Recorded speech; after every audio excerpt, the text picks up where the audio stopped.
Hi, I'm Felicia. And I'm Giancarlo. And this is our review of Gothic Invasion. And by Gothic Invasion, we don't mean like kids wearing white makeup, no. and like black Marilyn lipstick. Manson, not those Gothic. So what Gothic? It could be cool. It could be cool to have like a This is play on actually words called the Gothic era. Well, no, it's the Gothics from 63. Hold on, I got this. 377 AD. That's right. They did a rebellion against the Romans. Are these facts? I'm not just a pretty face. I'm also very smart. Yeah, I was gonna say these guys got some weird names. The designers are Greeks. Well, they don't have a weird name. It's relative, right? Maybe they think you have a weird name. No, they don't. Actually, they think they like you. Why? They said, send my regards to Felicia. So Alexandros. Yeah, it was these guys. Hi, guys. She just called you weird. That you have a weird name. Greece for the win. You could dress her up, but you can't take her out. And that's why we leave her locked up in the basement half the time. It works for us and the rest of the world. Gothic Invasion is a 2 to 5 player game where they take on the role of either the Goths or the Romans. In the box you'll find a game board which you'll place in the middle of the table, 2 time markers, place one on the 377 AD spot on the board and the other on the summer section of the season's track, 15 plunder markers placed in a pool on top of the board, 6 annual event cards which you'll shuffle and place face down to create a small deck on top of the board, 3 dice, 1 red Roman battle die, 1 green Gothic battle die, and 1 black Gothic plunder die, 3 Roman garrisons tiles which you'll place on the Marcianopolis, Anchiolus, and Durostorum space on the board, 3 Gothic and 4 Roman leader boards. Give the player playing the Romans the Valens and Richmir's leaderboards, while giving the Goth player all of their leaderboards. Goth and Roman tile markers, which will place on each corresponding leader's starting parameters on their board, denoted by the circle icon in training, morale, and army size sections. 25 Gothic action cards. Shuffle them and deal 5 to Fritigern, 4 to Alathius, and 3 to Saphrax. Place the rest face down next to the Gothic player. 22 Roman action cards. Shuffle them and give 5 to Valens and 4 to Richmir's. Place the rest face down next to the Roman player. 5 objective cards. Randomly give 1 to the Gothic player and return the rest to the box. And 7 plastic stand leader tiles for the corresponding leaders in the game. Place them in the plastic stands and then on the board in their starting positions written on their leaderboards. You're now ready to play. The Gothic player's objective is to plunder all 9 cities listed on his objective card. The Roman's objective is to hold off until the spring of 382, when they reach the diplomatic solutions with the Goths. Every season, each side will take turns playing 1 card from their leaders. Whichever side starts each season is denoted by the icon in the bottom right corner of that season. A side can also choose to pass should they have less cards. Even though that other side may get to act twice or more, this can be a very strategic move. Let's look at some card examples. An action card can have up to 3 types of actions: order actions, battle actions, and cancellation actions. When playing the card, state which of those legal actions you wish to do and discard the card next to the appropriate deck. Orders range from moving a leader on the board to plundering to exchanging cards from leader to leader, recruiting more men, training them, and so on.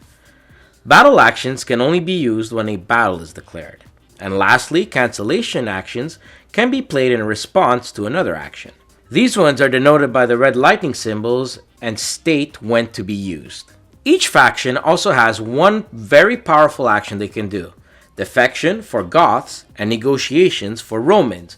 But once done, these cards go out of the game, never to be played again, so use it wisely. Another action a player can do is discard 2 cards to do an army movement. Now, some of the more important actions for the Goths will be plunder. A Goth leader can choose to attempt to plunder the city he is on. Depending if it's a minor or a major city, he'll have to roll a target number on the black plunder die. 3+ for a minor city or 4+ for a major one. Note that Fritigern has an ability which grants him a +1 modifier, which makes plundering easier for him. If successful, take a plunder marker and place it on the city. The Roman leader, Richmir's, has an ability that can slow down the Goths' progress, however, by re-rolling the battle die when battling the Goths, which brings us to our next action, battle. When a rival leader is adjacent to you on the map, you may play the battle action. When played, the defender can use any battle cancellation cards like Misleading or Withdraw. If not, the battle will resume. The smallest army of the two leaders will determine the battlefield, which are plains, hills, or forest. If tied, the defender chooses. Depending on the army size, your token will be on a color, and then you can look below the token to see the available modifier. This will range from 0 to 2. Usually medium armies fare better on hills, smaller ones in the forest, and large ones in the plains. Once the battlefield is chosen, the leaders in the battle can choose to play any number of the reinforcement cards, starting with the attacker. For each reinforcement cards used, he will add those modifiers. Then the defending player does the same. There may be other cards at this stage that can be played, like Desertion, Ambush, Dense Fog, and so forth. That will alter these modifiers. But let's say players only used reinforcement cards for this example. Each player will add the bonus from training, if any. Morale, the army modifier written within the triangle depending on size and the reinforcement cards played. Then each player rolls their battle die that will give them a result between 1 and 3. Each player adds their total including any special abilities from leaders. For example, Valens gives a -1 penalty to the die roll because he's a politician, not a general, and then the results are compared. Depending on the spread of the outcome, this will give you a result for how many battle losses each side sustained. Each player will decrease its army size accordingly. If they cannot go any lower than 5,000, they must lower their training and or morale 1 box to the left for each 1,000 men they lost. If those two stats are on the skull and the leader still needs to lose their men, then the army size does go on the skull as well, and that leader is considered dead. For a Roman leader, he'll get a new leader at the start of the next season. For the Goth player, however, he just lost the leader and none will take his place. The winner of the battle will increase his morale up by 1 and move the losing leader in any direction on the map, so as to it being 2 spaces away from any other rival leaders. If a tie occurs, both players lose 1,000 men and neither are moved. Let's look at some other options for battle. Roman garrisons can be moved like any other leader and can move and can launch an attack on an adjacent Goth leader by having a Roman leader discard a battle action. Here, the Roman player simply rolls the battle die and the Goth leader loses that many soldiers. Then, the Roman garrison is out of the game. Alternatively, a Goth leader can discard a battle action to simply wipe out the garrison. The naval transport action lets a leader at a port city, denoted by the anchor, travel to another city which has the same colored anchor. But the sea landing action lets a leader from a port city attack a rival leader that is on another port city with the same anchor.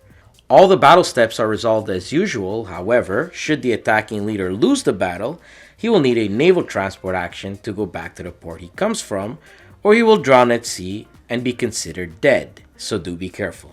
Once all players have finished playing their cards, we move to the time marker onto the next season.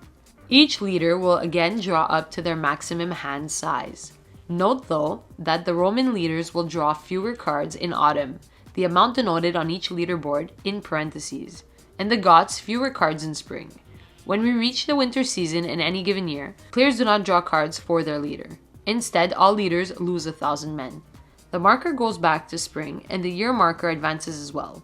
Then reveal the top card of the event deck and follows its instructions. If the Goth player plunders the 9 listed cities, he wins. If the Roman player can hold out until the spring of 382 AD, he wins. Gothic Invasion is simple enough as a light war game and offers enough tactics and strategies for more experienced players to enjoy. The components are elegant in the sense that they are thin yet very rigid and sturdy. The artwork is very well suited for the theme, with the map design in the front on the board and the nice print of the cover art in the back of it. The theme or story is also very well captured through the gameplay, and little details like the Romans drawing less in autumn since it's harvest time, and the Goths less in spring since they just went through a winter in another country shows they paid attention to detail. Rulebook even has an historical reference in the back to get you in the mood for the game and know what you're playing for. The leader's powers are very well balanced. Even if Valens has a -1 penalty for battle rolls, he starts off with 12,000 men. And though the Romans only have 2 leaders to play with, if they lose one, another leader takes its place the next season, while the Goths don't have that. There's a little bit of luck from the cards drawn to dice rolling, but a 2 spread difference won't make or break your whole game. And the cards, even if you have no actions you can use, you can always discard 2 to move. Now what's interesting is that though it states it's a 2 to 5 player game, we did think it's best suited as a 2 player game only. When played at 5 players, we encountered lots more of analysis paralysis and communication issues. It was way harder to formulate a plan with your allied leaders when the rivals were there to hear everything you say, and the game was slowed because of that. None of these problems we encountered in the 2-player mode. Now, it's also a type of game where the more you play, the more of an inkling you can have as to what cities the Goths need to plunder when playing the Romans, and depending on how they move. And this sense of bluffing or misleading would have been really cool to get in the first game, as opposed to wait to play the game over a half a dozen times to get that. A simple player list with all the 5 objective cards with a list of cities would have alleviated this. So, well, we'll make our own. Another thing that was lacking were double-sided player aids for the actions for each faction. Yes, it's listed in the rulebook, but it was annoying passing it around between each player. Besides that, we think you should give this game a go for a 2-player who are into war games. Our special Essen Spiel 2014 copy even came with a little expansion, adding a new Goth leader and some extra rules. Little extra half point for the little extra expansion and for modes to play quicker games. Gothic Invasion gets 7.5 Dark Goths out of 10.